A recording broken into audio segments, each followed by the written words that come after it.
Not always what you want to hear, but exactly what you need to hear. This is the Sports Source.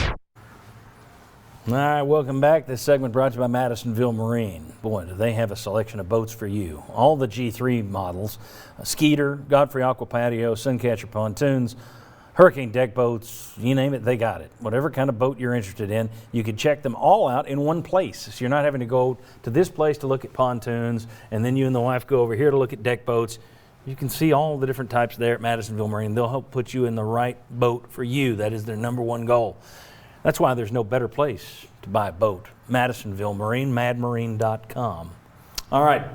Back in 2016, when Tennessee lost to South Carolina and blew its shot at the SEC East Division title, I opened our show with a clip from the movie Titanic, and it was the scene where the shipbuilder was saying, okay, he had the blueprints, he says the water goes over this wall and then over this wall. No matter what we do from this point on, Titanic will sink. I came out and said, guys, I think that loss was the iceberg for Butch Jones. No matter what he does from this point on, fans aren't going to forget that you blew the East this year, you did. I had no idea it would completely come off the rolls and actually off the rails and completely sink trains, boats. I'm mixing the metaphors. The very next year, I didn't anticipate that, but that's what happened. My question is, has Jeremy Pruitt hit an iceberg here? There are a lot of fans that are out right now. There's apathy setting in. Or is there a path back? Do you think he's hit the iceberg yet? That's question number one. Yes. You think he's already hit the iceberg? Well, I mean, I think he's hit like 3 or 4 icebergs. I think he's been kind of pinballing. There's no return for him. And I don't think so, although I don't think the story will be told until 2022. And I've got my reasons for that. But I just think he's done. Okay, so you're saying then that there's no way for him to win the fans back? I just don't see, based on what I think will happen the rest of this year and then next year, I just don't see it. Okay. Jimmy and Vince, has he struck the iceberg? I'm going to say no, but here's my sliver of hope, and here's the only reason he wouldn't have at this point. Harrison Bailey or Caden Salter better be dang good, because if they're not, Tennessee in 2021 is not going to be very good, and then you can trace it back to the iceberg. That's the only way that I see him getting this ship righted is for one of those quarterbacks to be really good. Well, yeah, is there hope? Sure, but it's to do things that are unrealistic. To be an A&M and a Florida and start out really well, maybe get a big win early next year. But is this team really going to be able to do that? The only way, Jimmy hit on it, is with high-level quarterback play and a tremendous offseason of developing players. But then you look at, they're likely going to have a lot of staff changes, and who knows what kind of apathy there'll be from the fan base going in. Will there be transfers? Will you be able to get transfers up your roster? So there's so many things working against them. There is the hope that they could be some of these good teams, but it's just hard to envision it right now. Staff change is going to be interesting to watch because I don't know what the coaching carousel is going to look like this year. Right. How many people are saving money and not blowing guys up? Does Philip Fulmer look at it and say, who are we going to be able to hire if you get rid of these guys, Jeremy? Now, guys may leave on their own. I don't know. I agree. In theory, if this were a normal year, I think there would be a lot of staff turnover. But because it's so weird and because I saw what happened when they had to go bring in Sinceri when you couldn't get anybody else in a lame duck year, I don't know that they'll go down that road again. So I don't know. But here's the thing. When you look at a path, all right, so let's say there is a path. Now, I'm going to have the Vanderbilt game, whenever that is, I'm going to have that Titanic clip queued up. I think that's the iceberg. I think you lose to Vanderbilt, I don't think you get, I don't care what you do. But let's look at next year's opponents. The schedule isn't set. There's still one non-conference game that is still set to be named. We don't know who it's going to be yet. My guess is it's not going to be anybody good. So you've got Alabama, Florida, and Georgia as usual. At Missouri, at Kentucky next year, and anybody who's saying, well, okay, you beat this, you beat that, well, you didn't this year. So you got Georgia, you got Ole Miss, South Carolina, Vandy, and let's say you beat Pitt and Bowling Green. Here's the thing: if you have a massive turnaround, let's say you finish 3-7, you beat Vanderbilt this year, you're 3-7, you have a 5-game improvement next year in the regular season. You're 8-4. That's one of the biggest jumps. Aside from 88, 89, that may be the biggest jump you're going in the direction I'm thinking. All right, so let's say you go 8-4 next year, but your losses are to Alabama, Florida, Georgia again, and then Mr. Kiffin. Let's say that's your losses. But you're 8-4. Might be good enough for the administration. Might be good enough for Phillip Fulmer. Is that going to be good enough? Is that a good enough path to redemption for Jeremy Pruitt? And is that why you said, no, he's already struck it? And that's why I said, no, he's already struck it. I think at some point in time, you've got to be able to play Alabama, Florida, and Georgia in a ball game that's going into the fourth quarter and you've got more than a Hail Mary's chance of winning. I think you've got to be able to do that. That's the reason I think he will survive next year. I think he'll survive this year. I think he survives next year and probably has that pretty decent 7-5, 8-4 record. Depends on the quarterback. Depends on the quarterback, yes. But then in 2022, that's when you've got to make some kind of a jump.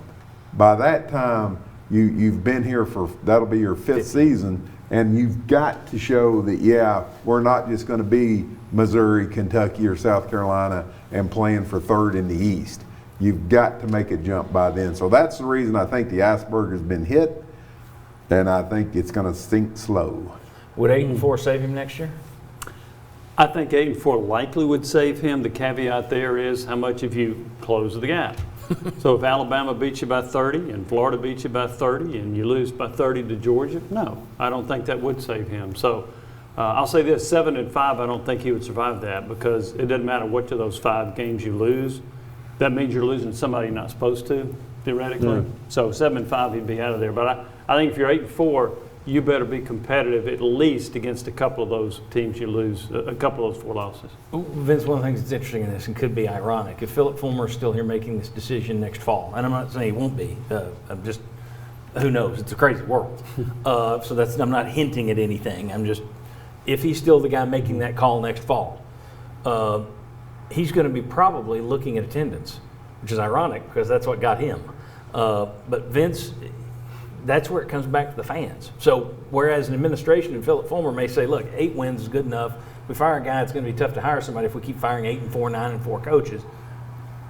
But if the fans aren't there, and let's assume that the vaccine comes and you do have some semblance of crowds next year, still iffy. But let's say that happens. Phillip Fulmer is going to be looking at the heads in the stadium, and that's where I don't know if he has enough wins, good wins in the arsenal to get fans back and put them in those seats. No, because fans are already aware that he hadn't beat any of the really good teams yet. I mean, 0-8 against Alabama, Florida, and Georgia. So that's already there. And if that trend continues into next year and they follow that same pattern, fans aren't going to go to the stands, aren't going to go to those stadiums. And I think there's going to be a reluctance, even if things get opened up, vaccine and all that. I think some fans are either going to slow play or not going to be willing to come back because they have been away for a significant amount of time. It's not something they did every single Saturday. So I think that raises the standards of the quality of product that you have to bring out in order to get your fans back. Because of that difficulty, I don't think that resume and those wins, the way you played it out, I don't think that will be enough. And fans already are frustrated now, much less then. And where's the economy, too? That can keep, if the economy's not doing well, people may say, I'm going to keep my money and spend it some other way rather than giving it to UT for these games to watch them lose. In Tennessee's economy, too. Where are they at that point? Because we're still going to see ramifications moving forward. Well, exactly. It may be something to where the attendance matters more than ever for UT because they're needing every last dollar they can find. So, hey, Jeremy, we need a full house, and you're not getting it. If you open it up next year and not the COVID issues and you're drawing 60,000, uh-oh. Well, what happens in the last 2 home games if there's only 12,000 when they can go 22 max in capacity? Is that going to be an early statement before we even get to next year? How much does, just very quickly, Florida's rolling in here. They're fighting for a playoff spot. They're going to win the East. They've beaten you 14 in the last 15 years. How much does that help Jeremy Pruitt if he upsets Florida, ruins their season, play spoiler? How much do fans come jumping back on the bandwagon immediately? You know, I just don't think right now where he's at there is an immediate bandwagon effect. Jump. Okay. I mean, I think you really got to do something like the winning streak that you had at the end of last year. I mean, you've got to do something over time. I think one game people will be happy, but then you get into the off season and you look back on it at the failures that you have. So I think one win doesn't do it, and even if it is Florida. Quick answer, do you agree or disagree? No, I think it would have a lot of people jumping on board if Harrison Bailey's your quarterback and Jalen Hyatt catches 3 touchdown passes and a lot of these young guys play really well, then it's like, I see hope for the future. Jimmy hit it. It's the quarterback. That's a game changer in the view of the program. We'll talk about that a little later because I can see that going the other way too. If Harrison Bailey comes out and looks good, there are going to be a lot of people saying, why didn't you play him earlier, you moron? JT All right. Daniels? So when we come back, let's talk about a freeze warning. A lot of all fans want Hugh Freeze. I'll stay away from the Schwarzenegger bad puns from Batman and Robin. But freeze warning, we'll talk about Hugh Freeze and why he's the magic fix for everything. Come on back.